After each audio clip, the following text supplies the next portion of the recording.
The Panasonic LUMIX S5II is here, and for the first time it features a completely new hybrid phase detection autofocus system. But how good is it really? Let's check it out.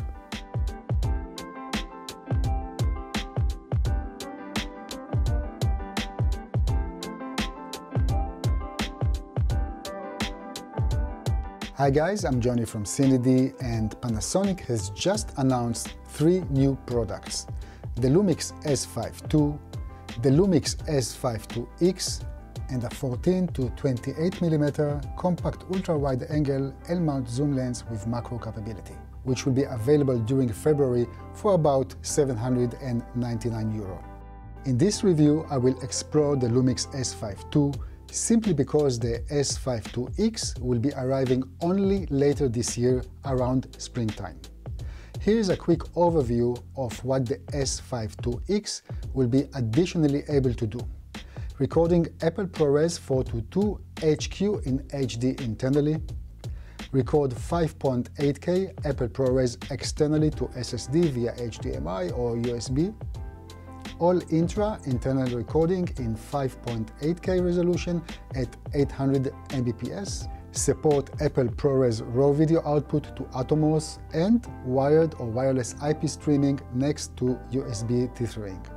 Last but not least, it will be $200 more expensive and will come in a black color, including the LUMIX logo, which makes it a bit more special look-wise. Okay, so this is the Panasonic LUMIX S5II, and what's new when compared to the S5? We all learn to love and appreciate what Panasonic brings to the table when it comes to video features in their full frame or micro four thirds mirrorless cameras, but one thing that we all kept mentioning was the absence of a reliable autofocus functionality in their cameras.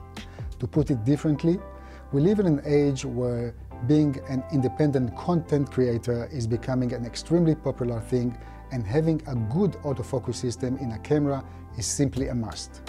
Also, for professional work, autofocus is not a bad word anymore, mostly because the technology is reliable enough to support any type of production, be it documentary filmmaking, weddings, and such. I will widely explore the new autofocus system in a minute, but first I want to briefly touch on the other enhancements that the new S5II has over its predecessor, the LUMIX S5. It has unlimited recording time. It has a newly developed 24-megapixel full-frame CMOS sensor and engine. By the way, the new engine was developed together with Leica under their L2 technology partnership. A new fan is added with selectable operating fan modes.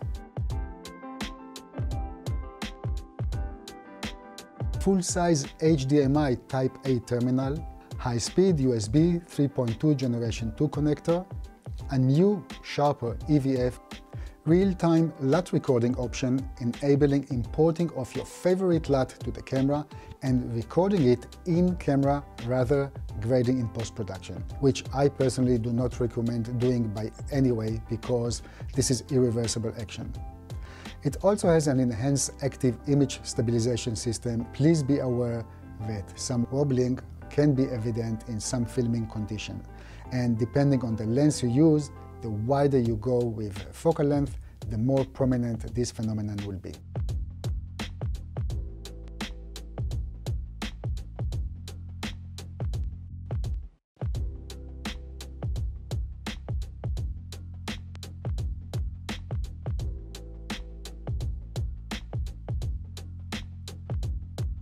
There is a new 8-way directional joystick,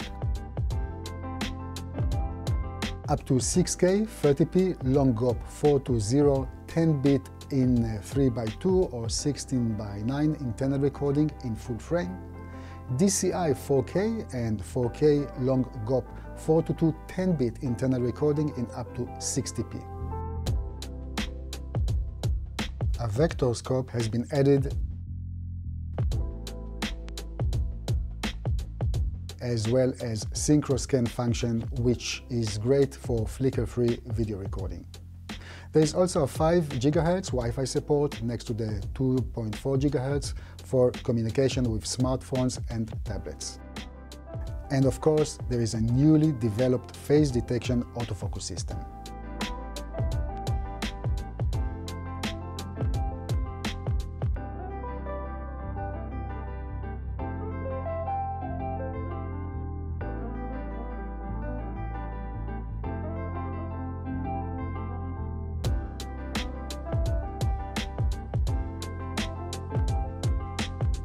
By the way, a paid update will be available for this camera, and it will unlock Apple ProRes RAW recording via HDMI to Atomos. Let's talk about my user experience. So for the last few days, I was running with the new LUMIX S5II, and let me tell you that I'm deeply impressed with what Panasonic did here. After all, this is their first attempt to create a mirrorless camera with a face detection autofocus. In the past, using autofocus with LUMIX cameras was a bit of a hit and miss. Then Panasonic nailed it this time, as we get a remarkable, reliable autofocus functionality. Yes, it can very seldom get confused, but all in all, whatever I tried to do with it, it coped admirably.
A few other points that I would like to mention.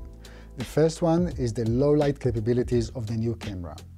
24 megapixel on a full frame sensor gives plenty of room for filming in low light.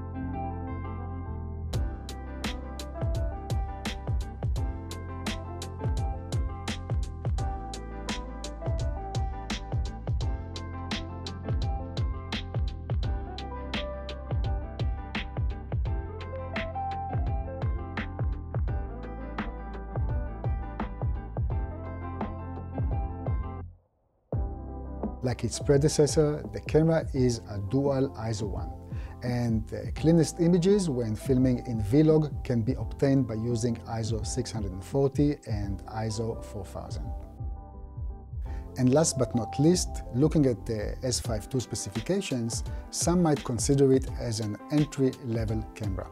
And as such, I wish that Panasonic would have considered updating their autofocus menu to be more intuitive and arrange it by tasks like vlogging, product placements, running and gunning, and such. In this way, the camera would take its own best available autofocus settings, helping the less experienced users in getting great consistent results.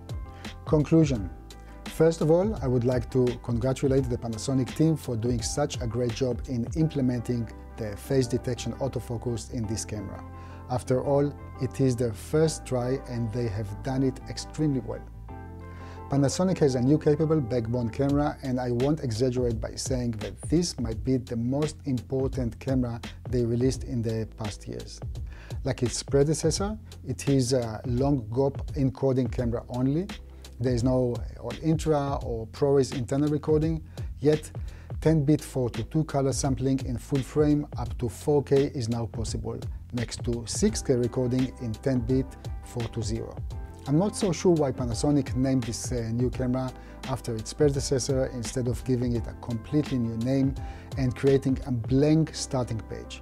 But whatever the reason, for $2,000, this is a well-balanced full-frame camera in terms of price and capabilities.